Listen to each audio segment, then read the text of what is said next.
1980 के दशक में भारतीय सिनेमा में एक कालजयी मूवी आई थी। नाम था कालिया और किरदार थे सुपरस्टार अमिताभ बच्चन। उस कहानी में अमिताभ बच्चन जेल जाते हैं, जेल से बाहर आते हैं तो उनके नए अवतार को देखकर स्क्रीन तालियों से गूंज उठती है। वो रियल लाइफ थी और ये रियल लाइफ है।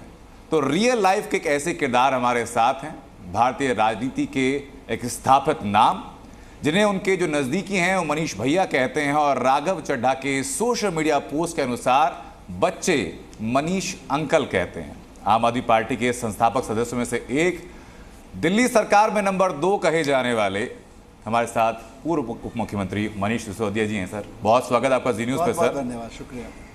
सवाल मैं एक राजनेता से करूं, एक उप मुख्यमंत्री से करूं, उसके पहले सर मनीष सिसोदिया एक आम आदमी के तौर पर मैं जानना चाहूँगा कि एक आम आदमी के तौर पर 17 महीने परिवार से दूर रहे, 17 महीने जेल में रहे और आपके मुताबिक कोई एक पॉलिटिकल कॉन्स्पिरेसी थी जिसके चलते आपको जेल जाना पड़ा। जब वापस आए तो एक नेता तो वापस आया, लेकिन एक पति, एक पिता भी वापस आया, तो परिवार से मिले, अपने अंश से मिले, तो उस वक्त क्या सोच मन में चल रही थी? देखिए, राजनीति में जेल जाना, आरोप प्रत्यारोप लगना, ये सब तो स्वीकृत है। अगर आप लड़ रहे हैं और आप सोचें कि इन सब से बच जाएंगे या इन सब से डरेंगे, तो इसमें मुझे नहीं लगता कि फिर राजनीतिक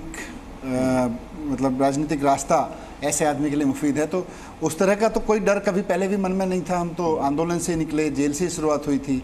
जब आंदोलन के समय पे एक पिता के रूप में, एक पति के रूप में थोड़ा मुश्किल था मेरे लिए। मेरे पत्नी के लिए भी मुश्किल था, क्योंकि उनके बीच में मतलब मेरे जाने के बाद काफ़ी उनको प्रॉब्लम हुई उनके शरीर में। लेकिन बच्चे के लिए भी देखें तो मेरा बेटा उस वक्त अभी कॉलेज एज में है, और कॉलेज एज के बच्चे को अपने माता पिता से जो सपोर्ट चाहिए होता है, वो अचानक चाहे अनचाहे उसकी लाइफ से हट गया। मतलब मैं हट गया, मैं जेल में चला गया। तो वो एक समस्या थी। बट मुझे लगता है प्राउड ऑफ माय फैमिली, जिन्होंने मुझे खुल के कहा कि झुकना नहीं है, टूटना नहीं है, जो रास्ता चुना है उसके अलावा किसी पे चलने का सोचना भी नहीं है। हम कष्ट सह लेंगे, लेकिन कोई देश के लिए, लोकतंत्र के लिए जो आप लड़ रहे हो, शिक्षा के लिए जो आप लड़ रहे हो, इस लड़ाई को जारी रखना। तो इससे मेरा हौसला बढ़ जाता था। सर, आप तो इस पेशे में हैं तो आपका मनोबल संभवतः स्वाभाविक रूप से मजबूत रहा होगा, लेकिन एक बेटे के तौर पर आपका जो बेटा रहा, उसके लिए क्या ट्रॉमेटाइज चीज़ें रही हैं? क्योंकि पब्लिक परसेप्शन में हर चीज़ थी। पब्लिक परसेप्शन अगर ये थी कि आपने शिक्षा की नीति बनाई, तो पब्लिक डोमेन में ये भी थी कि शराब नीति आपने बनाई, उसमें घोटाले का आरोप आपके ऊपर लगा। तो सबसे मजबूत जो चीज़ आपके पास एक व्यक्ति के तौर पर, एक पार्टी के संस्थापक के तौर पर थी, वो छवि थी, वही डेंट था। देखिए, अगर मतलब आपका परिवार आपकी हकीकत जानता है, दुनिया चाहे जो भी कुछ कहती रहे, अगर दुनिया में झूठी तारीफ हो रही है, किसी आर्टिफिशियल चीज़ पे तारीफ हो रही है, तो परिवार उसकी भी हकीकत जानता है। और दुनिया में कुछ झूठी चीज़ की बुराई हो रही है, आपके ऊपर झूठे इल्ज़ाम लगाए जा रहे हैं, परिवार उसकी भी हकीकत जानता है। और यही मेरी स्ट्रेंथ थी। मेरा बेटा जानता था कि मेरे फादर ने कुछ गलत तो किया नहीं है, क्योंकि अगर कुछ गलत किया होता तो घर में भी आता हुआ दिखता उसको, घर पे उसका इम्पैक्ट दिखता। तो वो इतने लंबे समय से मुझको देख रहा है।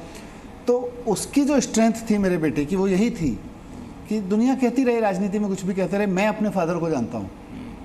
तो मुझे कभी उसकी टेंशन नहीं हुई, और उसको भी उसकी कोई टेंशन नहीं थी कि क्या होगा।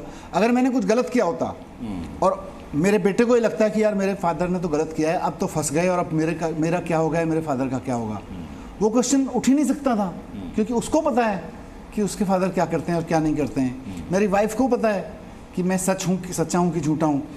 तो मेरी सच्चाई को मेरी वाइफ सबसे ज़्यादा जानती है, मेरा बेटा सबसे ज़्यादा जानता है, और उस सच्चाई की ताकत को उनको कोई हिला नहीं सकता था। फिर जेल के दौरान बात होती थी परिवार से? हाँ, डेली वहाँ पर जेल में एक नियम है कि वो डेली 5 मिनट का फ़ोन कॉल अलाउ करते हैं, और वो बड़ा इंटरेस्टिंग होता है कि मतलब वो 5 मिनट में ऑटो कट हो जाता है। मतलब it can't be 5 minute 1 second भी नहीं हो सकता है। तो बहुत सारे मौके एक्सक्यूज मी, बहुत सारे मौके ऐसे आते थे जब आप कोई बात कर रहे हैं और आपने टाइमर की ओर ध्यान नहीं दिया है और आपकी बात कट जाती है। वो इमोशनल बात भी हो सकती है, वो कोई महत्वपूर्ण घर की बात भी हो सकती है, घर का डेवलपमेंट भी हो सकता है। पर वो थोड़ा लगता था कि यार ये क्या हो रहा है।